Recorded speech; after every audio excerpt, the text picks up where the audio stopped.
Morning, everyone. Morning. Since we spoke last, the President has continued to improve. As with any illness, there are frequent ups and downs over the course, particularly when a patient is being so closely watched 24 hours a day.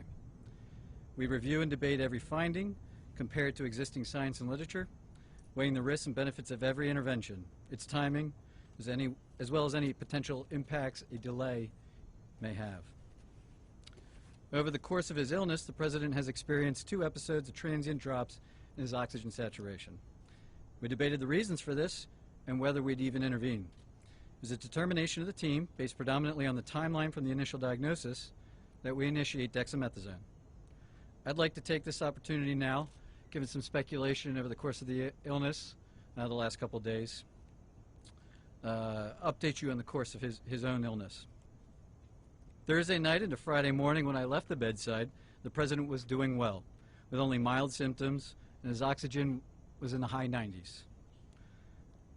Late Friday morning when I returned to the bedside, the President had a high fever, and his oxygen saturation was transiently dipping below 94%.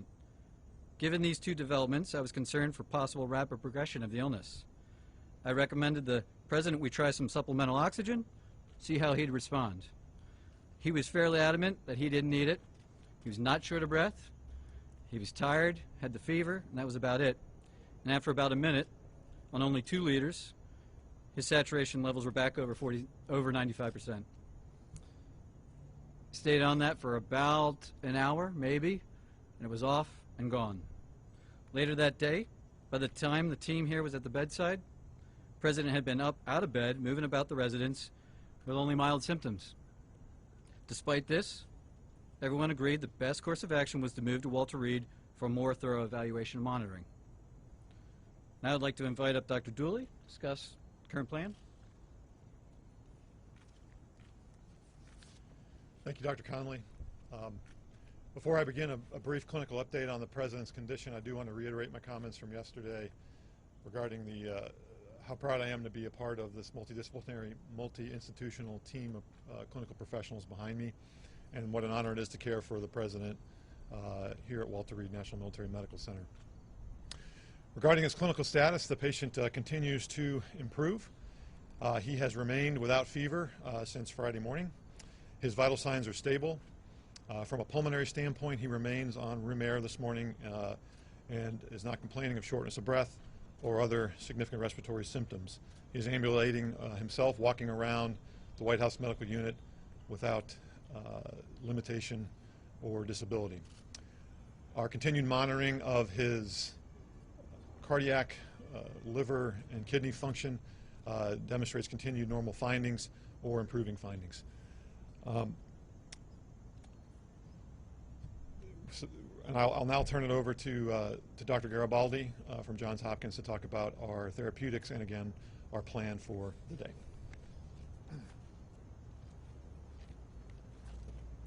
Thank you, Dr. Dooley, and I just wanted to again reiterate what an honor and a privilege it is to take care of the President, but to be part of such a talented and multidisciplinary team here at Walter Reed.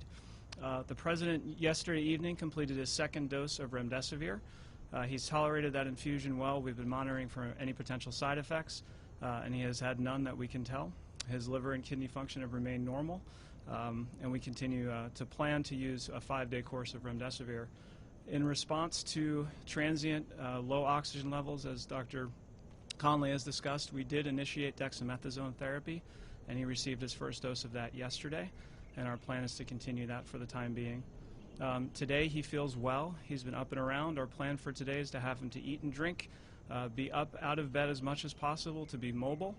And if he continues to look and feel as well as he does today, our hope is that we can plan for a discharge as early as tomorrow to the White House, where he can continue his treatment course. Thank you very much, and I'll turn it over to Dr. Conley for any questions.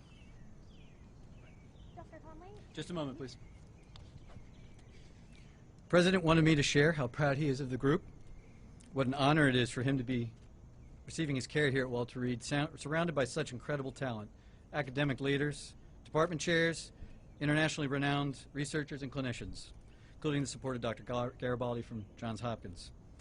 I'd like to reiterate how pleased we all are with the President's recovery And with that, I'll take your question. Thank you so much. Dr. Conley. Dr. Conley, you said that there were 2 instances where he had drops in oxygen. Can you walk us through the second one? And also, I've got a question for the lung specialist afterwards. Sure.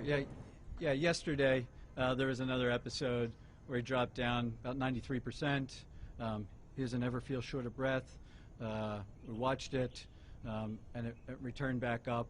As I said, we evaluate all of these, and given the timeline where he is in the course of illness, we are trying to maximize everything that we could do for him, and we debated whether we'd even start it, the dexamethasone, and we decided that in this case, the potential benefits early on the course probably outweighed any risks at this time. Did you give him a second round of supplemental oxygen yesterday?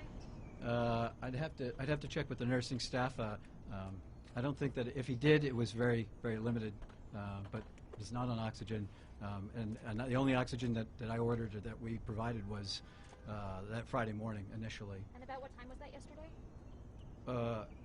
Yesterday, what was yesterday? You said the second instance. Second incidence? Oh, it was over the course of the day, yeah. Yesterday morning. Dr. Conley. Dr. Conley. What is the President's current blood oxygen level? That's my first question to you, Dr. Conley. 98%. And what do the X-rays and CT scans show? Are there signs of pneumonia? Are there signs of lung involvement or any damage to the lungs? Yeah, so we're tracking all of that. There's some expected findings, but nothing of any major clinical concern.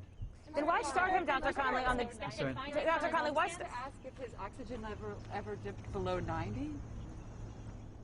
We don't have any recordings here of that. That's right. On the dexamethasone, Dr. Yeah, what about here? At the White House or here, anything below 90, just to follow up on her question? No, it was below 94%.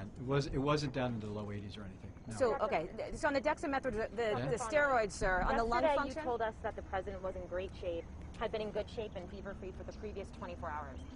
Minutes after your press conference, White House Chief of Staff Mark Meadows told reporters that the president's vitals were very concerning over the past 24 hours. Simple question for the American people. Whose statements about the president's health should we believe? So the chief and I work side by side, and I think his statement was misconstrued. What he meant was that 24 hours ago, when he and I were checking on the president, that there was that momentary episode of the high fever and that drop in the saturation, which prompted us to act expediently to move him up here. Fortunately, that was really a very transient, limited episode. A couple hours later, he was back up, mild again.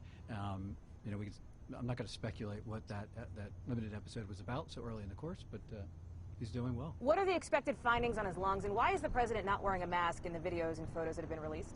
Well, the president wears a mask anytime he's around us, and we're all wearing our N95s, full PPE.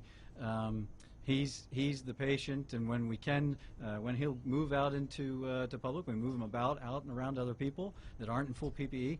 I assure you, he'll as long as he's still under my care, we'll talk about him wearing a mask. And he's in a negative pressure room? And the room is negative pressure? I'm not going to get into the specifics of his care. And can you answer the question, sir, on the lung function? The lung function question, Dr. Conley? I'm sorry? The lung function question. Can you talk about that and what these expected I would findings? just share that, like every patient, we perform lung spirometry on him, and he's maxing it out. We told him, see what you can do, and it's over 2,500 milliliters each time. He's doing great. Yeah. But are your scans showing any irregularities in his lungs? Are there any obesities? Is there anything? To disclose that the president had been administered oxygen. It's a good question. Thank you. I was trying to reflect the upbeat attitude that the team, the president, that his course of illness has had. I didn't want to give any information that might steer the course of illness in another direction, and in doing so, it came off that we were trying to hide something, which wasn't necessarily true. So here I have it. He is the fact of the matter is that he's doing really well. That he is responding, and as the team said, if everything continues to go well, we're going to start discharge planning back to the White House. That's it. Thank you, folks. Dr. Conley, on his lung scans. This is again. You did this yesterday. Can you please explain what you found on his lung scans? Hey, Chief, you want to chat?